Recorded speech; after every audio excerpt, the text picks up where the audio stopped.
Following Jeffrey Epstein's arrest and the very serious charges he faces in relation to his sexual relations with minors, we're now learning about what authorities were able to uncover as they raided his home. So he has this giant mansion essentially in New York, and authorities did raid it. And yesterday when we reported on this story, we mentioned that they had uncovered images of what appeared to be young girls, but we weren't sure yet whether or not those photos contained minors. Well, now we know.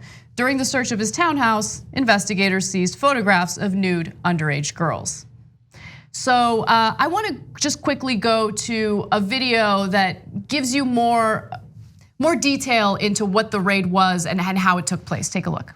New raid video showing federal agents as they bust open the door of his 7-story, $77 million home on Manhattan's Upper East Side.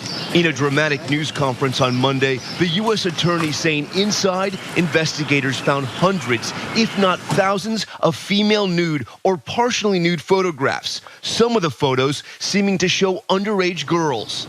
And inside of a locked safe, compact discs. One allegedly labeled Young Miscellaneous Nudes 1, another titled Girl Pics Nude. So there are now reports about those CDs that were uncovered and how they could contain, information or dirt on individuals that he would be able to extort.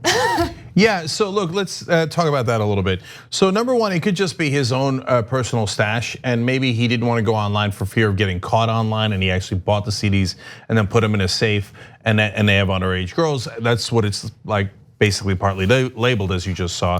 Or it could be that he's got pictures of people, other people with the underage girls. And so if you're, for example, the sweetheart deal he got down in South Florida for these same crimes was unbelievable. I'll just remind you of what that was. He was put on the sex offender list, but he got the rest of the plea was, well, just not for underage girls, not for statutory rape, not for any of that, just solicitation of prostitution. It's a 13-month sentence. You might say, well, okay, 13 months sounds, well, depends. I mean, if it's statutory rape of dozens of girls, it doesn't sound bad at all. It sounds amazingly lenient, but it gets way worse. He was allowed out of prison for 6 out of 7 days to work because he's rich. So like, well, he runs a hedge fund, so we gotta let him out of work. If you're a mechanic, sad day for you. They're not gonna let you out of prison to work. You actually have to feed your family. He doesn't. Anyway, you know how many hours they let him out of prison to work? 16 hours. So basically, prison was a hotel room that he went to go sleep at. He spent the whole day at his office, his house, etc. So it was a joke. It was a total joke.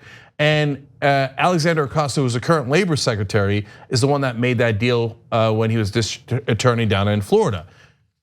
By the way, why is he labor secretary? A bit random, isn't it? Right. Okay. And one of the guys that Epstein has been connected to is Donald Trump. Now, we don't know what's in those, and we don't know if Trump did anything, and even if he did anything, whether Epstein had anything on him. And remember, he gets a sweetheart deal many years ago, well before Trump's in office, but Clinton is also associated with Epstein, Bill Clinton is. So, and Acosta's a Republican, and all of a sudden he winds up as labor secretary. Fascinating how that worked. So I want to focus a little bit on the mansion that was raided, because the New York Times wrote a pretty lengthy piece about what people have seen within those walls.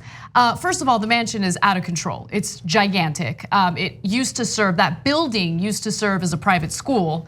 And the way that he purchased it, well, he didn't even, there was no cash exchange. It seems like he kind of stole that property, which is insane. Yeah, we don't know that. Yeah. So what we do know is that a lot of these incredibly wealthy folks play a lot of games to avoid taxes and avoid the government. You can't avoid taxes, but they can, because they're rich, they're corrupt, they buy off politicians, etc. Yeah. He bought this from the guy who originally started a company that includes Victoria's Secret. And they did it in a transaction offshore. So it's unclear if he paid anything for it. He paid a lot for it. It's totally unclear. Did he have something on that guy? And that's why it doesn't look like he paid anything. No one knows. Now that guy says, whoa, I cut off ties with Epstein 10 years ago. Trump, of course, Clinton jumps in and goes, I cut off ties with him 15 years ago. Everyone apparently had a falling out with Epstein about a decade ago. Right, and Trump now jumps in and goes, me too. Right. I had a falling out with him too. Yeah, that's what happened, just like the other guys say. So let's talk a little bit about that mansion. I want to go to graphic 9 just to give you a sense of the tax games that Cenk alluded to earlier. Prosecutors say the home is valued at $77 million, but the city's Department of Finance estimated this year that the mansion was valued closer to $56 million. The 2019 property taxes for the home, though, which are based on a much lower assessed value, were an estimated $347,000. So look, this house is mental, and I want to describe it to you, and to give you a sense of how little. When the rich say, oh no, I can't pay more taxes, it's outrageous, how much of a lie that is. Okay, so first of all, by evading taxes and the higher assessment value there, he saved about $200,000 a year on property taxes. So that's another trick that the rich use to get their way. Now, what's in the house? First of all, House of Horrors, weird stuff, which is unsurprising, like a real life-sized mannequin of a woman hanging from a chandelier. Yeah. Let me give you more though. Okay, so again, this is from the New York Times. On the second floor is a mural that Epstein had commissioned in recent years, a photorealistic prison scene that included barbed wire, corrections officers, and a guard station with Epstein portrayed in the middle. Now, there was a public relations specialist who gave the Times a quote about this, and he said to me, that's me, and I had this painted because there's always the possibility that could be me again. Okay, so that's weird, and I wouldn't want to look at a picture of me inside a prison, but maybe that motivates them, whatever, right? So the visitors each said they were greeted by a tall woman who spoke with an Eastern European accent, who led guests up a marble staircase, which by the way sounds really nice, to a study on another floor. At the base of the stairwell, one of the visitors said Epstein had placed a chessboard with custom figurines dressed in underwear. Each piece, he noted, was modeled after one of his staffers. That's insanity. Okay, look, first of all, what are you, Dr. Evil? Like, so you have your Eastern European henchman or henchwoman leading people up. Okay, that's could be random. The chessboard, could you imagine if I said to the staffers here, okay, Edwin, I need you to pose in your underwear because you're gonna be one of the pawns in my chess set. What? Like what? And if you have this much money, I guess people will do anything for you. And so I guess they suffered through that to get paid, but that's insanity times 10. Well, the Daily Beast did one of these "Where Are They Now" articles on various women who worked for him. And there was one woman who really stood out to me. She's a pilot now, but she was actually brought to the United States from Eastern Europe by Epstein, and he would brag to people about how he basically paid her parents who were living in poverty for her. Like he bought her to be his slave. That's how he would refer to her. Okay. So that gives you a sense of how he treated his so-called staffers and the people around him. It didn't necessarily have to do with money. He had, according to accounts, he had real power over them.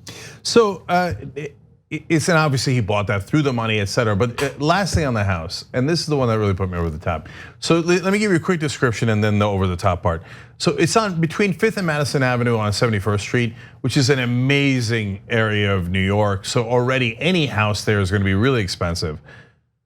It's 7 floors. My mind cannot comprehend how expensive that is. I get it that the prosecutors think it's $77 million, but wow, holy cow, right? But this is the one that's the finishing touch. The sidewalks outside the house, not inside the house, the sidewalks are heated. Well, you gotta melt the snow, Cenk. Well, of course you do. The snow's gotta melt. I mean, Epstein can't slip on the snow like commoners do. He's got to have it heated as he steps into his limo. Oh, or one of his 15 cars. He has at least 15 cars. You know, what does that tell you? People this wealthy, they literally don't know what to do with their money. I mean, heating the sidewalk is like almost literally burning the money. No, but look, I didn't bring up the sidewalk because I actually get it. No, I hate the snow. Like, who wants to shovel snow in their sidewalk? No one does. So if you have the money to heat the sidewalk, you're gonna pay. He's not shoveling the sidewalk. Are you insane? He's gonna hire people to shovel the sidewalk. He just doesn't want to have any risk of slipping. It's such an unbelievable waste of money. Okay, fine, that's a good point. 70%. I was against 70%, but for every dollar above 10 million, Alexandria Ocasio-Cortez is right. And when I say I was against it, when I was younger, that's one of the reasons I was a Republican. 70% seemed high, but it's for every dollar above a certain amount. For above $10 million, let's go to 70%. They're burning it in the streets anyway. Right. Look, I agree with you on that. That said, if I could warm, like, heated floors. Heated floors are amazing. First of all, that's extravagant. How do they do it though? How do they do it? You put the thing on the, okay, look. Look, it's extravagant, I get it. I'm drawing the line at the sidewalk, okay? And I don't think it's too much to ask for. Anyway, look, back to the important stuff. Why is Acosta labor secretary? I mean, what an unbelievable coincidence. That's a great question, and that's the next story. Yeah, so we're gonna get to that too. And we're gonna get to everybody's reactions about Acosta. But the reason I bring it up in the context of this part of the Epstein story is because this is what happens when you have too much money influencing politics. It corrupts everyone. And next thing you know, there are public officials looking out for and doing favors for a guy who's accused of molesting, sexually assaulting, etc., dozens of underage girls, who's got eyeballs in his walls. And this is not what America is supposed to be about. And unfortunately, that's what it's devolved to, where the richest people in the country can buy everything, including justice. Epstein also has not only a number of apartments in Paris, New York, South Florida, etc., and these giant homes and mansions. He owns an island, a whole island in the Caribbean. It's a small island. Yeah, and so you wonder why Alex Acosta made that deal? You wonder why he kept getting promoted after that deal by the powerful?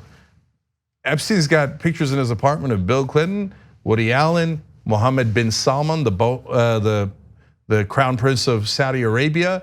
Trump says he used to pal around with him, but broke off relations 15 years ago. Sure you did.